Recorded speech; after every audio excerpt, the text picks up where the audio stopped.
रखा था वे। छत्ते पे हाथ डाला तो बस डसने वाली मधुमक्खियों का राक्षस हूँ। অবশেষে আজ 9 জানুয়ারি মুক্তি পেল প্রবাসের নতুন সিনেমা দা রাজা সাব। আজকের ভিডিওতে জানাবো সিনেমাটি কেমন ছিল, সাথে জানাবো পাবলিক রিয়াকশন কেমন ছিল, জানাবো বিস্তারিত, থাকুন ভিডিও শেষ পর্যন্ত। রাজা সাবই হলো প্রবাসের দাদা, আর রাজা সাব ও ইয়াং প্রবাসের চেহারা একদম একই ছিল। তবে সঞ্জয় দত্ত আসলে প্রবাসের দাদা নয়, সে প্রবাসের পরিবারের আত্মীয়, কিন্তু আসল পরিচয়ে সে একজন ত্রান্তিক। রাজা সাহেবের ছিল প্রচুর ধন সম্পদ, মানে প্রবাসের এই সম্পদের লোভেই সঞ্জয় দত্ত রাজা সাহেবকে হত্যা করে। শুধু তাই নয়, সে কালো জাদুর মাধ্যমে প্রবাসের দাদির স্মৃতিশক্তিও মুছে দেয়। এর ফলেই ইয়াং প্রবাস ও তার দাদি ধন সম্পদহীন হয়ে নিম্ন মধ্যবিত্ত পরিবারের মতো জীবনযাপন শুরু করে। পরবর্তীতে ইয়াং প্রবাস যখন নিজের পরিবারের অতীত আর রাজা সাহেবের বিপুল ধন সম্পদের কথা জানতে পারে, তখন সে আবার রাজপ্রাসাদে ফিরে আসে। কিন্তু এতে সঞ্জয় দত্ত ভয় পেয়ে যায় এবং ইয়াং প্রবাসকেও মেরে ফেলার চেষ্টা করে। রাজপ্রাসাদে সঞ্জয় দত্তের যেসব ছবি আমরা দেখেছি সেগুলো ইলুশন বা মায়াজাল ছিল। আর যখন ইয়াং প্রবাস একা সঞ্জয় দত্তের সঙ্গে লড়াইয়ে টিকতে পারছিল না, সেই মুহূর্তে ইয়াং প্রবাস দুর্বল হয়ে পড়লে রাজা সাহেবের আত্মা তার শরীরে প্রবেশ করে।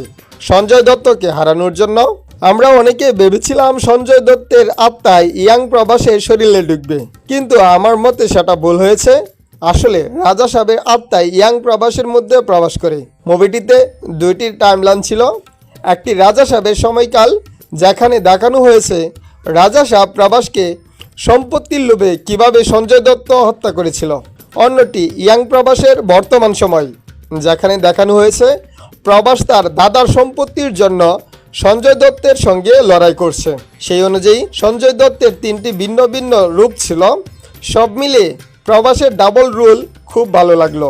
আর গল্পটা হলো রহস্য, আত্মা, প্রতিশোধ আর রাজকীয় ঐতিহ্যের এক দারুণ মিশেল। দ্য রাজা সাহেবের ফাইনাল রান টাইম ছিল 3 ঘন্টা 53 সেকেন্ড। অন্যদিকে মুক্তির আগে বেশ কিছু থিয়েটিক্যাল ও নন থিয়েটিক্যাল রাইটস বিক্রি করে 350 কোটির বেশি আয় করে ফেলেছে প্রবাসের দ্য রাজা সাহেব সিনেমাটি। শুধুমাত্র হিন্দি ভার্সনে মুভিটির থিয়েটিক্যাল ও ডিজিটাল রাইটস বিক্রি হয়েছে 225 কোটি রুপিতে। বিপুল অঙ্কে দ্য রাজা সাহেব এর ডিজিটাল রাইটস কিনে নিয়েছে জিও হটস্টার। থিয়েটিক্যাল রিলিজের পর জিও হটস্টারে স্ট্রিমিং হবে সিনেমাটি। প্রবাসের দ্য রাজা সাহেব মুভির নর্থ আমেরিকা থিয়েটিক্যাল রাইটস 88 কোটি রুপিতে বিক্রি হয়েছিল। এমন মুভির জন্যও এত ডিমান্ড, এটা অবাক করার মতো ছিল। তাছাড়া দ্য রাজা সাহেব এর শেষে পার্ট 2-র কোনো ইঙ্গিত ছিল না। এই ছবিতে অভিনয় করেছেন প্রবাস, তিনি এই ছবিতে দৈত্য চরিত্রে অভিনয় করেছেন। আরও আছেন মালবিকা, তিনি তেলুগু ছবিতে প্রথমবার অভিনয় করেছেন। অন্যদিকে ছিলেন নিধি আগরওয়াল ও ঋদ্ধি কুমার। প্রবাস, মালবিকা, নিধি আগরওয়াল, ঋদ্ধি কুমার এই তিনজনের সাথেই রোমান্স করেছে। সঞ্জয় দত্তের অভিনয়ও বেশ ভালো হয়েছে।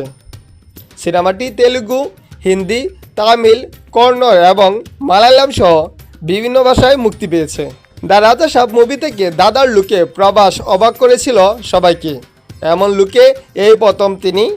এই লুকটা আপনাদের কাছে কেমন লেগেছিল আমাদেরকে কমেন্টে জানাতে ভুলবেন না। রেবেল স্টার প্রবাসের সিনেমা দ্য রাজা সাহেব শুধুমাত্র ওপেনিং ডেতেই গড়তে পারে একাধিক রেকর্ড। যদি প্রথম দিনেই 100 কোটি প্লাস ওপেনিং আয় করে, তাহলে পরিচালক মারুতির আগে সব সিনেমার লাইফ টাইম কালেকশন রেকর্ডও ভেঙে যাবে। আপনাদের কি মনে হয় প্রথম দিনে কত আয় করতে পারে এই সিনেমাটি? আমাদেরকে কমেন্টে জানাতে